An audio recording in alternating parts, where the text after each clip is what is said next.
I saw this out to Glenn Greenwald. He said Lula, echoing Brazil's long-standing role as a neutral country with a superb diplomatic corps that fostered diplomacy, tells CNN Christine, who is that? I don't know who that is. Christiane Amanpour. She 3.2 million. Damn. a while ago she actually had a series on sex. That's Christiane Come Amanpour. on. Christiane Come on, Amanpour. Christine. There Come you go. on. Well, she got 3.2 million followers, so apparently it's working for her. But Yeah. Well, uh she's a corporate stooge because she was the one who also dismissed the Hunter Biden laptop story too. She's like, no, I don't have to do that job. And when asked like, well, you're a journalist, like, I know how to do my job. so let's watch. I'm gonna take this off. I'll read along because I think Lula speaks in Portuguese if I remember. I watched about 2 minutes of this and it was really good. So let's You watch talk a it, lot and then I got one more receipt, and then we get near wrapping this up. about democracy, Mr. President, and it looks like you're going to come up against President Biden on a key defense of the United States of democracy around the world, and that is Ukraine. You do not believe, I don't think, in the Western support for Ukraine's defense, and you have said it many times. Look how excited Lula is to take this question. He's like, yeah. It's like a game of Yu-Gi-Oh, where it's like, you finally fell for my trap card. Bernie Sanders, AOC, Marianne Williamson hates talking about this issue. They can't stand it. Meanwhile, Lula like, yeah, motherfucker, I'm not for this. Wait, ask me about it. All right, look Look at it again. Oh, there you go. 1, 2, 3. Let's play it. Ukraine. You do not believe, I don't think, in the Western support for Ukraine's defense, and you have said it many times. Why not? Why Some not? people have asked, in fact, an article, why is Lula so committed to democracy at home and not? Why is Lula not committed to funding endless war? Why is Lula? Why are you guys not supporting escalating nuclear war? And this is the criticism of the media. This is why you should hate the media more. You pause at a perfect time too, just to see you're like, and I can't believe you're against it. And you have Biden, Mike Pompeo, Lloyd Austin, people who are unhinged on this issue. And you have CNN anchors and MSNBC anchors like Ali Vecchi and this person who all the time, like, why are you not doing more? Why are you not doing more? Why are you not sending more weapons? And they were like flabbergasted when they ever asked these questions. Like, do you know how much fucking weapons I sent to Ukraine? And you still asking me for more? That's why when they run across Lula, her mind is blown. Like, what are you? This is unacceptable in the United States. So let's watch this again. Let's let it play a little bit longer here. Why not? Some people have asked, in fact, an article, why is Lula so committed to democracy at home and not abroad? Well, I am highly committed with democracy in any part of the planet Earth. What I believe is that in the case of Ukraine and Russia, it is necessary to have someone talking about peace. It's necessary that we should build up interlocutors to talk with the different parties that are in confrontation. That's my thesis. Thank you. We need to find interlocutors that could sit with President Putin and show to him the mistake that he made to invade the territorial integrity of the Ukrainian territory. And we have to show to Ukraine that they have to talk more so that we can avoid this war. We have to stop the war. We have to stop the war. Why, Kit, and I want you to chime in if you have anything you want to say. Why can't we get Bernie Sanders, AOC, or anyone to say this in the United States? Well, because again, look at what happened to so many people that stepped out of a line or called out the neoliberal system. So first, I want to bring up Ross Perot for a second. In that infamous debate where it was George Bush, Bill Clinton, he called out what NAFTA was going to do. He made that infamous vacuum cleaner noise, and everybody ridiculed him. Turns out, no, he actually called it what NAFTA was going to do to jobs here in America. It was going to vacuum us all out. No one's laughing at him now, but see, the thing is, again, he was made fun of and turned into ridicule. Ralph Nader, forever vilified for, again, the supposed ascension of George Bush Jr. Bernie Sanders runs this explosive campaign in 2016, and yet the media did everything they could to discredit him, his supporters, his delegates, his volunteers, anyone that was going to be speaking out against the system. Because, again, Bernie, whether he knew it or not, hit a spark with people and waking up the fact there's something wrong with our system. And because of it, the media system, the two-party system immediately reacted to where they will forever bring him down. It was the lesson that he learned, and that is step out of line and you will never know peace. If you want to be brave, we will end you. And that's the thing. They don't mean it. AOC, she only did one little sit-in protest with Mama Bear Nancy, and I'm willing to bet old hagbag Nancy pulled AOC aside, made her cry. AOC didn't choose to cry. AOC wasn't made to cry. She chose to cry. Like when Nancy was wagging her finger at her for the Iron Dome, we see AOC crying. Yeah. Okay, Nancy didn't make her cry. AOC chose to cry and show her weakness, show her vulnerability, show her inability to actually follow through. It's all nothing but grandstanding. They like to say a good game, like an abusive partner, saying, I promise I won't hit you. I promise I won't steal from you. I promise I won't cheat on you ever again. But again, they always lie. So the thing is, we're not going to get that until we as citizens, individuals, start stepping up through citizen ballot initiatives, not voting Democrat or Republican, and building organizations and movements that will not be co-opted by the Democratic Party or Republican Party. That's how we get people like this, because when more people step up, then things will change. You know, for a while, I know we want to play the rest of the video, but remember, before RBN came into existence, you know, Hard Lens Media was around before you guys came around. And the thing is, like, the independent media voices were silent, and there were no Black voices in the entire spectrum. I mean, they were on TYT occasionally here and there, but there wasn't a independent media that was run by Black journalists, right? So we need people to step up. So AOC and Bernie can't do that.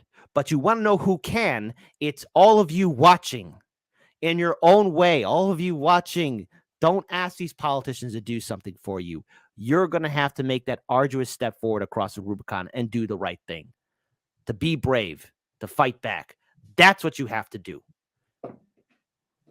Well, so why won't Bernie Sanders, like, imagine what would happen? Because he's a cuck. Bernie's a cuck. That's simple. He's just not going to do it. Imagine if Bernie Sanders had to debate Lula on this, or if he was in this position that Biden was, where Lula's like, "Hey, Bernie, what the fuck you doing, bro? Hey, Bernie, what the fuck? Like, what is their argument? They run away from talking about this. Like, if Matt Gaetz, and I swear to God, I really hope he does this, if he confronts AOC like in public, if he confronts Bernie Sanders in public, what would they say? Would they say, "Oh, you Putin puppet bought by Russia"? What is their response to this? And the fact that they run for this shows that they know they are wrong. The fact that NATO left run for this conversation shows that they know they're wrong. Everyone knows my position on this. Yet none of the NATO left ever invites me on to talk about this. Everyone knows my position though.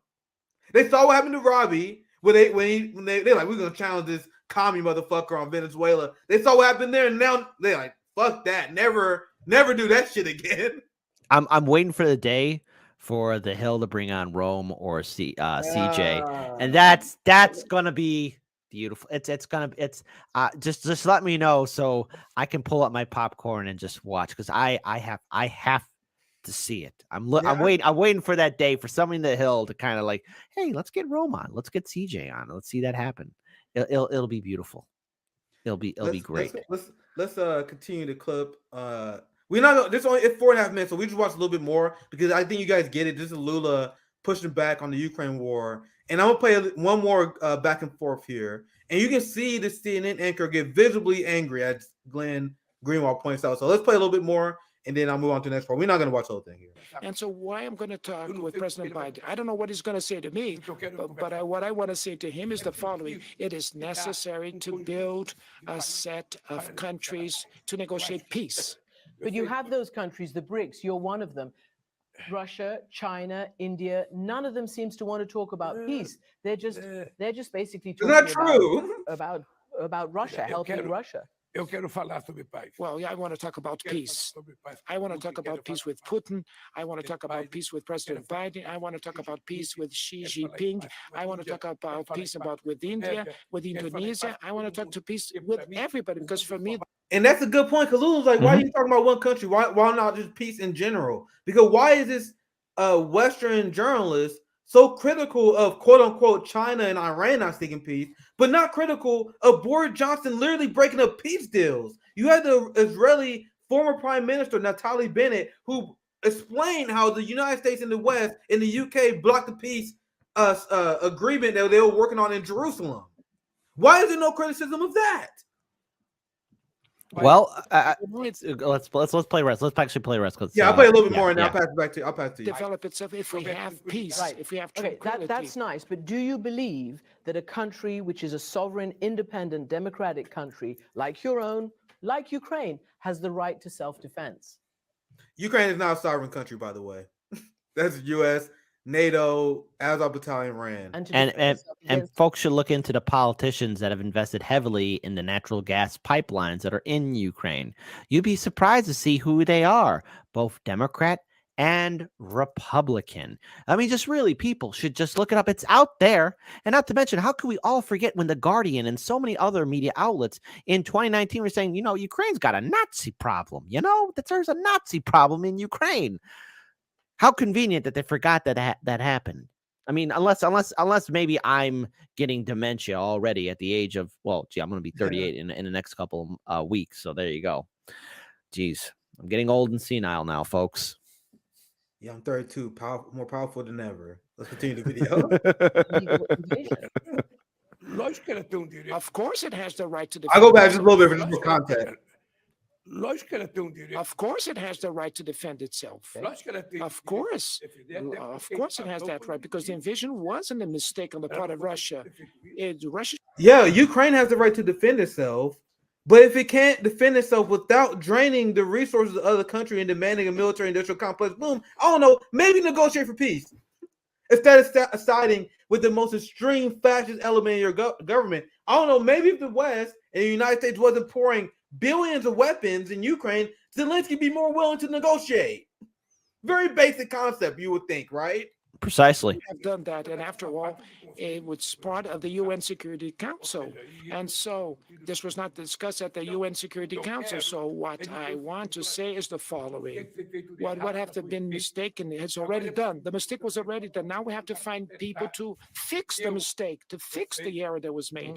I know that Brazil doesn't have that international political clout to promote that in this perverse rationale of conflicts in the world, but I can say to you that I will dedicate a lot of my time to find a way, a road for someone to start talking about peace.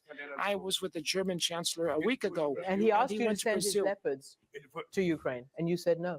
No, it's not the tanks, it was ammunition. Okay, or ammunition. It was, I didn't want to send, because if I sent to him, Lula eating her up. Yeah, so Lula eating her alive. That's why he was so excited. As soon as she started asking these questions, he was like, can't wait. Can't wait. Again, just history doesn't repeat itself, but it sure does rhyme. And the thing is, I remember reading books and watching, documentaries on, the U.S. involvement in Afghanistan, sending tanks and ammunition and guns to the Mujahideen.